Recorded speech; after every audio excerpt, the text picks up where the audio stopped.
तो क्या करता है, जो इंसिडेंट ले रे है, ये इंसिडेंट रे जो है वो डेंसर मीडियम में है, ग्लास में।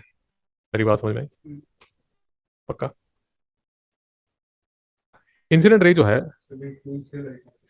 यस, तो स्विमिंग पूल के अंदर है, उसके अंदर टॉर्च मारी, तो लेट अस अज्यूम, ऐसे मान लेते हैं कि अ, तूने यहाँ से लाइट मारी, यहाँ से लाइट मारी तो यहाँ पर बाहर चलेगी, फिर तूने एंगल थोड़ा इंक्रीज किया तो यहाँ पर चलेगी। अब एक सर्टन एंगल ऐसा आएगा जिसमें लाइट जो है वो बाहर नहीं जाएगी, वो पानी को चिपकती हुई चली जाएगी। नहीं समझ में आया? तो वो जो एंगल है उसको बोला जाता है क्रिटिकल एंगल। मेरी बात नहीं समझ आ रही? क्रिटिकल सरफेस पे, क्रिटिकल एंगल से अगर तूने ज्यादा किया तो जो लाइट है वो वापस रिफ्लेक्ट हो जाती है। कहने का मतलब जो तेरा अब वाटर सरफेस है वो ग्लास की तरह बिहेव करना शुरू कर देता है। मेरी बात नहीं समझ आ रही? भाई डाउट है?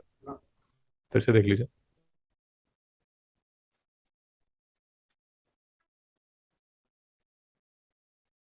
ये तूने लाइट डाली तो ये बाहर है, ठीक? एक पर्टिकुलर एंगल होगा ऐसा जिसमें जब तू लाइट डालेगा तो लाइट निकलेगी बाहर ऐसे। अब इसकी डेफिनेशन जो तू बोल रहा है बिल्कुल ठीक कह रहा है, ये वो एंगल है जिसपे रिफ्रैक्टिव एंगल जो है वो 90 डिग्री बन जाता है। मेरी बात नहीं समझ आई? रिफ्रैक्टिव एंगल, रिफ्रैक्टेड एंगल या रिफ्रैक्टिव एंगल जो भी इंग्लिश है, बेसिकली एंगल आई जो है वो सी है, और एंगल आर जो है वो 90 है। मेरी बात नहीं समझ आई? अब इससे ऊपर अगर तू जाएगा तो ये बाहर निकल आएगा। मतलब जो तेरी ग्लास सरफेस है वो जैसे मिरर होता है ना, मिरर वैसा बिहेव करेगा। मेरी बात इसमें आ रही है? इस एंगल को बोला जाता है क्रिटिकल एंगल। और यहाँ पर क्या होता है, देख, तू जो बात कर रहा है वो बात कर रहा है,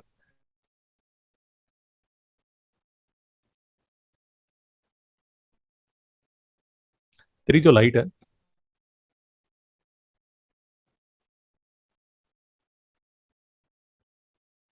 तेरी जो लाइट है वो यहाँ से यहाँ पर जा रही है, ठीक है?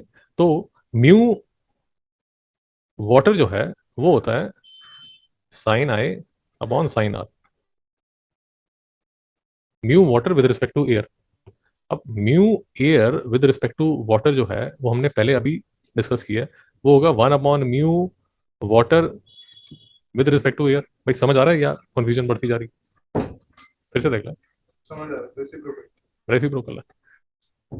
Mu of water with respect to air, let us assume 1.5 है। So mu of air with respect to water जो है वो कितना होगा? 1/1.5। नहीं समझ में आया? तो कलेश वेदना। तो मैं अब सिर्फ ये कह रहा हूँ कि जब तेरी लाइट यहाँ वाटर से एयर में जा रही है तो तू कौन सा फॉर्मूला यूज कर रहा है? ये वाला, जो कि इन्होंने, अगर तू देख रहा है तो ये देख, ये यूज किया हुआ ना, mu of air with respect to glass. नहीं समझ में आया? यहां तक समझ आया नहीं है? ओके, फिर से देख लेते हैं। हमारे पास जो फैक्ट्स क्लियर है वो ये क्लियर है कि ये हमारा वाटर है और ये हमारा एयर है, और हम जो टॉर्च मार रहे हैं वाटर से एयर में मार रहे हैं। यहां तक तो क्लियर है। और हमें ये एक फिनोमिना भी क्लियर है कि एक ऐसा एंगल आता है जहां पर ग्रेजिंग एंगल हो जाता है, मतलब जो बॉल है वो एकदम ग्राउंड के साथ एकदम सटती हुई भागती जाती है। बात समझ आई? वो सुबह सुबह जब मैच शुरू होता है लेदर की बॉल एकदम चिपक के जाती है, zzz करके जाती है। तो वैसे जो रिफ्लेक्टेड रे है, ये तेरी इंसिडेंट, और ये तेरी रिफ्रैक्टेड। रिफ्रैक्टेड बोलना चाहिए, मैं रिफ्लेक्टेड बोल गया, रिफ्रैक्टेड। याद तक समझ आ? अब जो एंगल लिया जाता है, ये जो एंगल है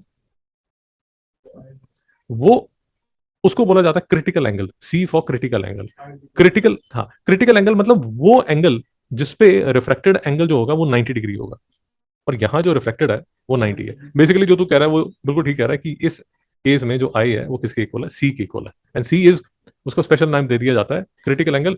अब यार मुसीबत ये है, ये जो सी है वो स्पीड ऑफ लाइट नहीं है। स्पेक्ट्रम में सी को स्पीड ऑफ लाइट बोला गया। मैं बता देता हूँ, कभी ना कभी कंफ्यूज होगा। एक सेकंड।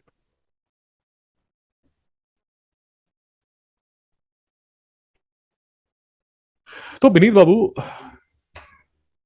क्योंकि लाइट अब जा रही है वाटर से एयर में, तो म्यू लिया जाएगा ए का विद रिस्पेक्ट टू वाटर। इस केस में ये जो म्यू है ये reciprocal of mu of water है। भाई ये तो फॉर्मूला है ही है ना।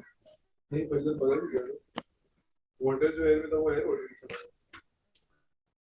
अरे रिफ्रैक्टिव इंडेक्स, अच्छा मैं ऐसे लिख देता हूँ, refractive index air to water would be 1 upon refractive index. क्या हम इस बात से सहमत हैं? ये तो हम लेक्चर के शुरू से ही बोल रहे हैं कि रिफ्रैक्टिव इंडेक्स ऑफ वाटर जो है वो 1 upon refractive index of air with respect to water होगा, रेसिप्रोकल होगा। अब मैं सिर्फ ये लिख रहा हूं कि ये जो है ये 1 अपॉन म्यू डब्ल्यू ए होगा, और ये जो रिफ्रैक्टिव इंडेक्स होगा ये sine I upon sine R होगा। बट इस केस में जो आई होगा वो क्या होगा? Sine C upon sine 90। तो ये क्या हो जाएगा? Sine C. नहीं समझ में आया? तो साइन 91 होता ना। तो इसलिए इसका मतलब ये हुआ कि 1 अपॉन म्यू डब्ल्यू जो है वो किसके इक्वल हो गया? साइन सी के।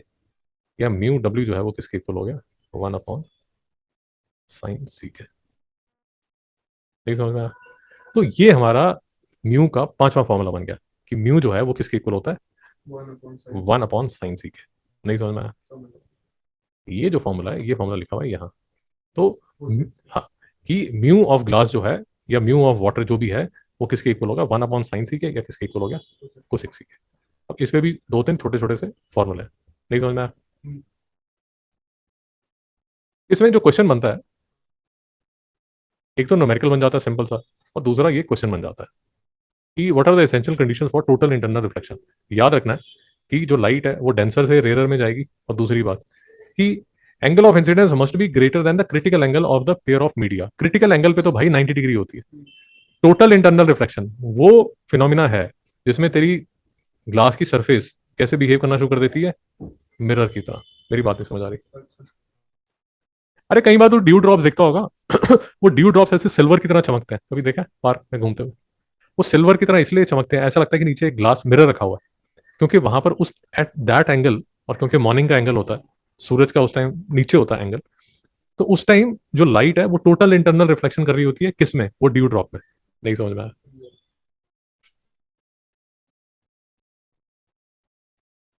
ठीक है बाबू, इतना ही कर पाएंगे। एक ये देख लेना डिस्टिंक्शन, ये भी थोड़ा सा